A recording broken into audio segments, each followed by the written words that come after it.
안녕하십니까. 전북대학교 병원 정형외과 어깨지킴이 왕성일입니다. 테니스 엘보라는 외상가염 질환에 대해서 좀 자세히 알고 싶어요. 테니스 엘보라는 이름은 이 테니스를 즐겨하는 사람들에게서 좀 더 자주 발생하다 보니 붙여진 이름인데요. 정식 이름은 외상과염이 되겠습니다. 팔꿈치 외측부에 보면 이렇게 볼록 튀어나온 뼈가 있거든요. 외상과 부위에 이제 통증이 발생하면서 퇴행성 건병증이 발생하는 질환입니다. 집안일을 많이 하는 주부나 또는 장시간 컴퓨터 작업을 이렇게 많이 하는 직장인들, 또 팔을 많이 사용하는 운동선수들에서 자주 발생을 하고요.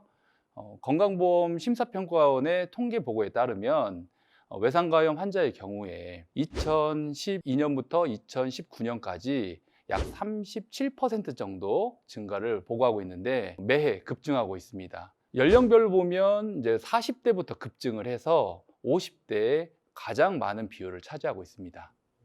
테니스 공도 구경해 보지 않았는데 테니스 엘보라고 진단을 받으신 분들이 계시거든요. 정확한 원인이 궁금합니다. 외상과염의 경우는 외부의 충격에 의한 병변이라기보다는 이제 과사용에 의한 퇴행성 변화로 생각하시면 될 것 같습니다. 손이나 손목을 손등 쪽으로 이렇게 젖히는 동작을 많이 하게 되면 이 외상과 부위에 이제 과부하가 발생하게 됩니다. 그러면서 이 부위에 붙는 이 신정건이 미세 파열이 일어나거든요. 그런데 우리가 이제 이런 파열이 일어났을 때 반복적으로 사용하다 보면 비정상적으로 치유가 되면서 퇴행성 건병증이 발생을 하게 됩니다. 외상가염이 의심되는 외래 환자들의 증상 사례가 있을까요? 물건을 이렇게 잡거나 들어올릴 때 이 팔꿈치가 아프다고 표현을 하기도 하고요. 또는 이 통증이 이 손목 아래쪽으로 외측을 따라서 이렇게 뻗치는 통증이 이때 외상과 부위를 이렇게 누르면 통증이 더 악화된다고 표현을 하고요.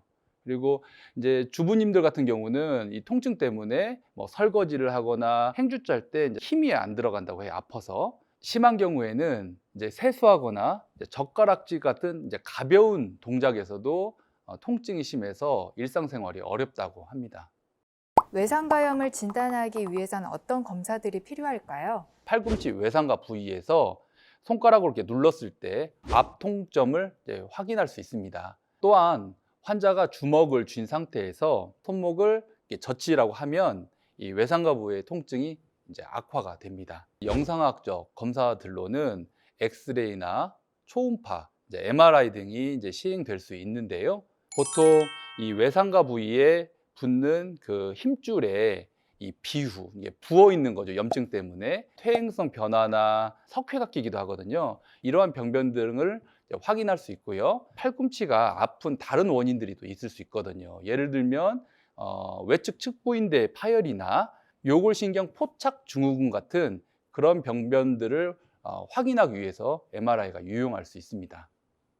외상가염 치료는 어떻게 진행될까요? 외상과염의 이제 치료의 목적은 통증을 조절하고 염증을 완화시켜 주면서 외측 상과 부위에 집중되는 과부하를 이제 분산시켜 줌으로써 병변 부위에 재생이 될 수 있게끔 시행해 주는 것입니다. 전문가의 처방하에 약물 치료, 물리 치료, 체외 충격파 주사 치료 등이 이제 시행될 수가 있습니다. 이 중에 이제 스테로이드 주사는 이 병변 부위의 통증을 단기적으로 호전시키는데 효과가 좋지만 장기적으로는 이제 재발률이 높아서 그 사용에 주의를 좀 기울여 주셔야 합니다. 자가혈소판 풍부 혈장 주사는 이제 우리 몸에 이 조직을 치유하고 건증의 병변을 호전시킬 수 있는 이제 성분들이 많이 포함되어 있는 성장인자라는 것들이 있는데요. 혈소판 풍부 혈장을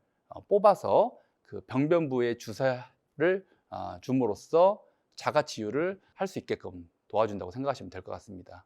플로로세라피라고 많이 알려져 있는 증식 치료는 이 증식 치료제를 이 병변 부위에 주입함으로써 인위적으로 그 주위의 조직에 상처를 입히게 됩니다. 조직에 상처가 입으면서 염증이 반응이 일어나고 그러면서 이제 성장 유도 성분들이 발생을 하면서 조직도 같이 치유가 되게끔 해주는 거죠.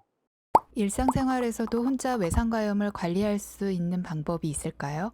꼭 기억하실 것이 있습니다. 우선 이 외상가염이 왔을 때 그 외상가염이 왜 왔는지 자가 진단을 해보셔야 합니다. 손목을 뒤로 젖히는 동작을 반복해서 무리하게 하는 어떤 일상생활이 직업일 수도 있고, 그래서 그 원인을 찾아서 그 동작을 줄여줌으로써 이 병변 부위에 충분한 휴식을 취해 주셔야 합니다.